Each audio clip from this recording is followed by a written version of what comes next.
Hi, how you doing today? Fine. Hey, my name is Dion Lewis, and I'm actually partners with Chaz. I think you spoke to her earlier today about this property on Ansley Drive. Yes. I mean, Yes, I did. yes, and she said that you may potentially be interested in selling the property. Yes. All right, so I'm kind of one of the finance guys at the company. So I got a boring job. I sit behind the desk and kind of decide what properties we gonna buy. Mhm. So she left a note and that you were interested in selling it. So I just want to call, kind of clarify some of the information that you gave her, and just ask a couple of more questions. Um, did I Okay. did I catch you at a bad time? No. All right, awesome, awesome. So besides the price, what's kind of got you interested in selling it? Well, actually, I told her that it has gone to foreclosure, Mm-hmm. and it's going to foreclosure sale on December 6th. Oh, all right, all right. So, what else have you kind of found you another place that you're gonna go to? Yeah, I'm already moved out of the house. All right, awesome, awesome. And what else have you kind of tried to do to sell the property? Have you been trying to do anything, or what's the? Oh no.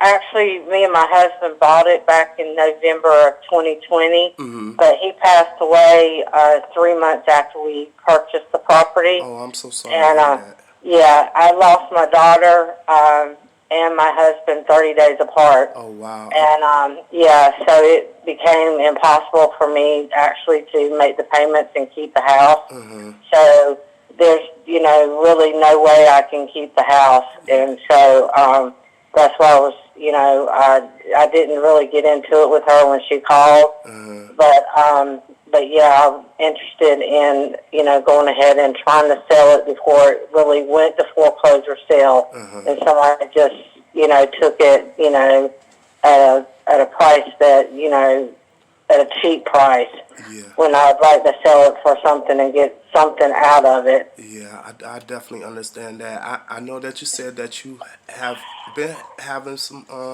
struggles and some difficulties. Hmm. I'm so sorry to hear that. With the property, how much in arrears are you? I was 21, I think 21 or $27,000 behind. Mm-hmm. Um, and what's left, actually, the whole loan itself is like 200 and I think $20,000. Uh-huh. That was when we bought the property. We bought it for 219.9. Uh-huh. So I think when I got the paperwork on it, it's 235. Everything that's owed left on the property is 235,000. All right, and you thinking about 27,000 of that is the arrears? Right. Mm-hmm. And how much were you kind of looking to get for the property? Well, I told her I wanted 300,000 Mm-hmm. for the property because I know it's valued right now at 325,000. All right, 300 and 300 for you think it's kind of worth 325. Right. I Oh, know right now that's what it's valued at. and I see in the note she said that you were thinking about maybe doing something with the roof or something. What's kind of going on with There that? is a new roof being put on it.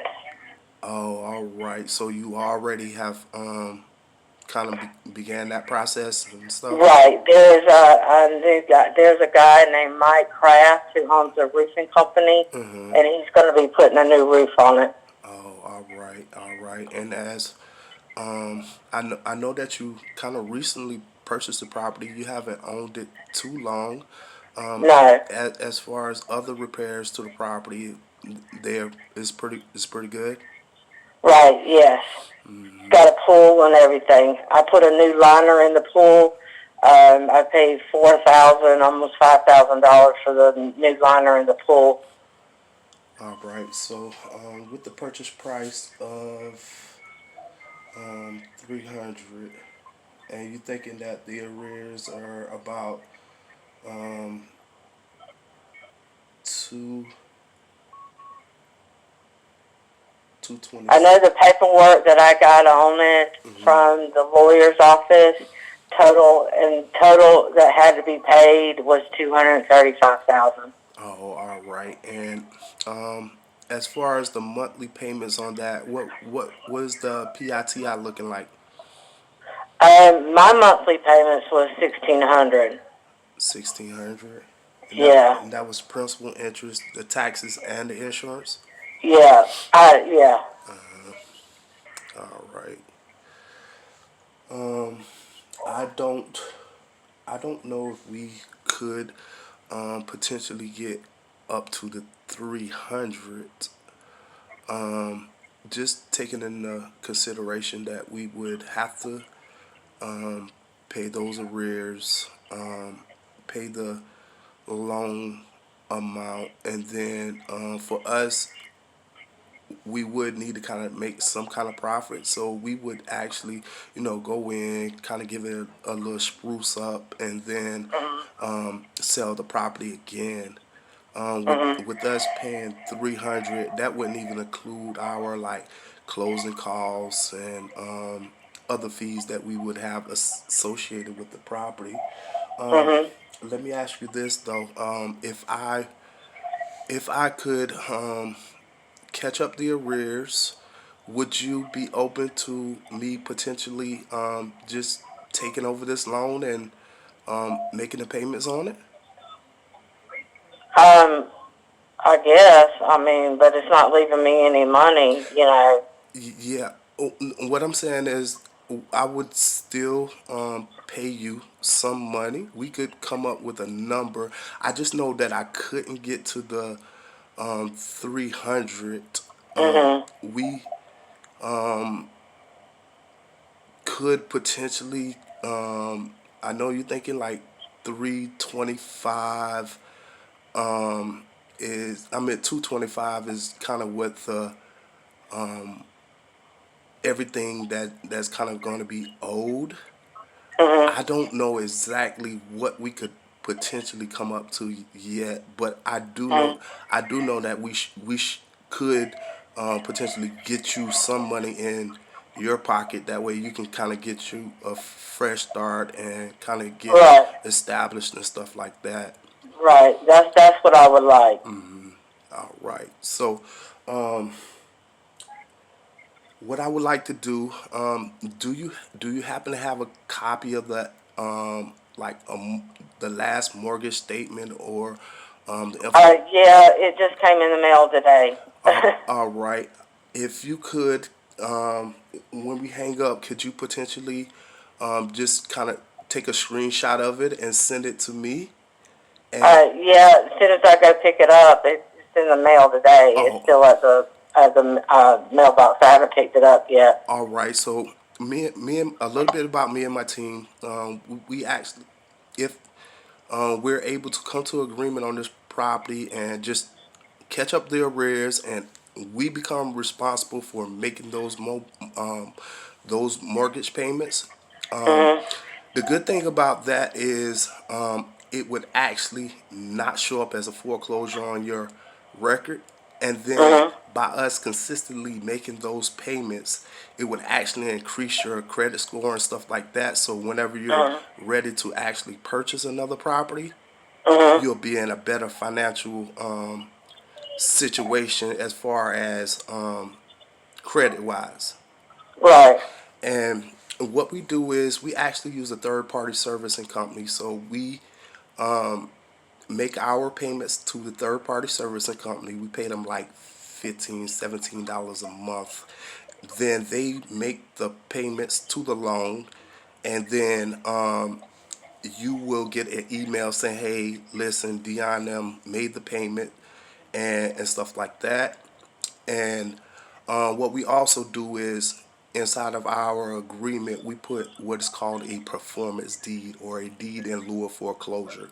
So what this essentially says is if we miss one payment, if I get hit by a bus or abducted by aliens, the property would actually deed back to you, and Mhm. you would keep the down whatever amount of money that we give you, you would the property would all the 20 something thousand in arrears that we paid would be caught up, so that wouldn't be late.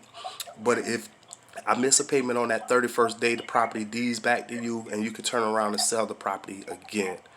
Mhm. We haven't ever defaulted on one of our loans, but Right. we still like to put protections in place to protect our sellers. Mhm. So I just want to kind of let you know what we were thinking, and how we protect sellers when they sell us properties like this. Right. All right. So what I would like to do is, whenever you can get a copy of the mortgage statement, Mhm. and you can send me a picture of it. We have on my team Kiki. We call her the bank whisperer. So what she does is she specializes in stopping foreclosures. Mhm. So we could, once we can kind of get a idea of a number that would work for you, as far as how much you would like to receive, Mhm. we could kind of figure it out and see what we could afford to pay for the property, Mhm. and then we can go ahead and get the process started, and get this foreclosure postponed. Okay. All right. So Now, I just don't want the property back. You yes, understand that, right? yes, ma'am. I definitely do. We're not in the business of giving them back. So in order for me to give it back, that means you keep my whatever money I give to you, and then what all the money that I paid on the arrears and stuff like that. So it would be a bad economical business practice for us to give houses back that we're talking about at least putting 40,000 in. Right. Yes, Okay. yes, ma'am. So, Okay. all All right. right. I know that she said that you be working and stuff like that during the week. Right. And what I want to do when I hang up, I will text you from my personal phone and Mhm. send you my name, my company's name. That way you can Google us, look us up online, and see that we are a reputable business, and we buy houses and stuff like that. Okay. And just whenever you can get the mortgage statement, Okay. you could just send me a copy of it so I can kind of get an idea of the PITI and the arrears and stuff like that, and Okay. we can discuss it maybe on Monday after you Okay. get off of work, and kind of work towards the next steps of kind of getting this behind you, and kind of getting you on the bigger and better things. Okay. I appreciate it. All right, I All appreciate you right. too, Dawn, and I'll send you a text as soon as we hang up from my personal phone. Okay. All right. Thank you. All right, bye All bye. right. All right. Bye.